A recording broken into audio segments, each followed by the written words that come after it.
Alright YouTube, so for this vlog I don't have any artwork to show off nor any Funko Pops or props, but I do have a movie pitch idea for Spider-Man 4. That one idea that may be a little unconventional and somewhat against the grain, but something I feel would be a very strong idea. So what is this idea in movie pitch? Well, I'm going to say I hope they just, pick up where Spider-Man 4 is going to leave off. Not to, sort of change what was going to happen, but maybe like make tweaks and adjustments. But I honestly don't want to see him be like, Tobey Maguire as Spider-Man dad and a super grown-up Peter Parker. I want this to just like, if anything, they can just use, prosthetics, makeup, all that stuff to sort of make them look a bit younger, because, it's pretty easy to make actors and actresses look younger. And yeah, overall, this movie wasn't like, going to come out 50 years ago. It was like, just 15 years, so, or 14 or however many. But besides the point, I think that could be pretty easy to do. But I think it's just honestly kind of a cliche, the idea of Spider-Man 4 being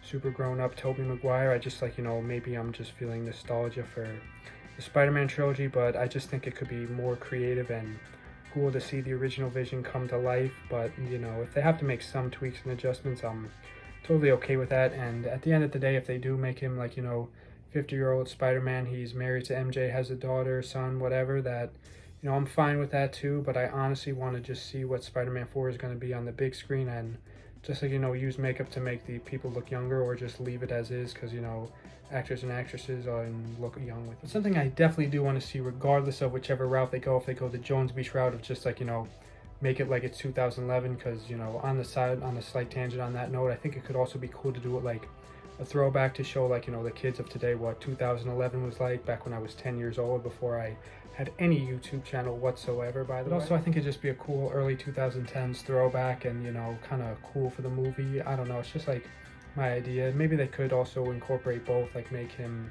where he is now back then. I don't know if that makes sense, but either way, as long as we get Spider-Man 4 and it's good at the end of the day, that's ultimately what I want. Because, although I did say this idea was like, a little against the grain and unconventional, I still ultimately just want, Spider-Man to be good. And even if we don't get Spider-Man 4 at all, I can also be content and happy with the trilogy as is. But I would like there to be a Spider-Man 4, but not going to cry if there isn't. So it's either sort of a glass half full or half empty, and I choose to view this glass at least as half full. But what about, Spider-Man 4 itself? I know some characters that were going to be included were Black Cat, Vulture, and Mysterio, and I don't know who Mysterio is going to be played by, but I do believe it was potentially the character that appears as 3 different characters in the movie, sort of the, I'm blanking on the exact characters, but I know it was like a waiter in one, the announcer in another, and play attendee, something like that, at Broadway. So I think I just named all 3 characters that Bruce Campbell played. But seeing if he turned out to be Mysterio would be very cool and very 2000s-y. And whatever they do, I do think they should just like, keep it Tobey in his universe. I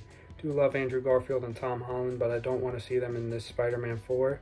But maybe if they make Spider-Man 5, we could, like, to be honest, I forgot to say this from the get-go, but, although my idea for Spider-Man 4 is just, like, do what was originally going to be done, just, like, don't explain and just pretend it's 2011, but for Spider-Man 5, I wouldn't want that to be the case. I'd want it to be set in today's world and, pick up where No Way Home left off and include Tom and Andrew. That could be cool as well. But I was also curious to see what kind of Vulture's villain was going to be, because, like, I know Tom Holland had a Vulture played by Michael Keaton, which I'd almost forgotten about, because I did like Homecoming, but a lot of people didn't, so it was probably, a bit forgettable villain. But, I don't doubt that Sam Rami had a great idea for Vulture, and also Black Cat, although Black Cat was played by, or going to be played by, I believe, Anne Hathaway, who also played Catwoman, who didn't really scream Catwoman in The Dark Knight Rises, but I still liked her portrayal of the character, especially because she was not even referred to Catwoman once in this movie.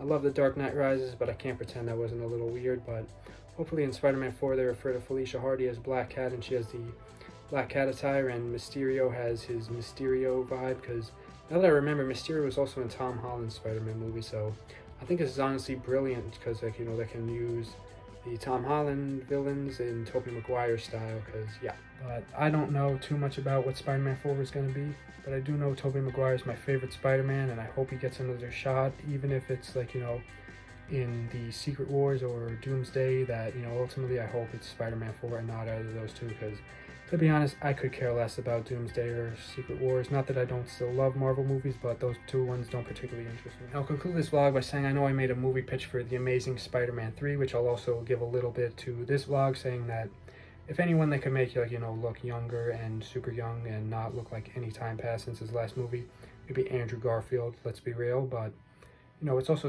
cool to see where his trilogy was going to pick up, or actually not his trilogy, complete his trilogy. And overall, you know, I'm going in circles now, so I'll just conclude this vlog by saying I think if they make Spider-Man 4, they should pick it up where it was going to leave off and not do a big time jump and, like, you know, keep Tobey Maguire Spider-Man grad school age or adult age, however he was in Spider-Man 3, just a few years ahead. So until then, thank you guys so much for watching. Steve from soon. Shout out Husky with the Beats. Goodbye.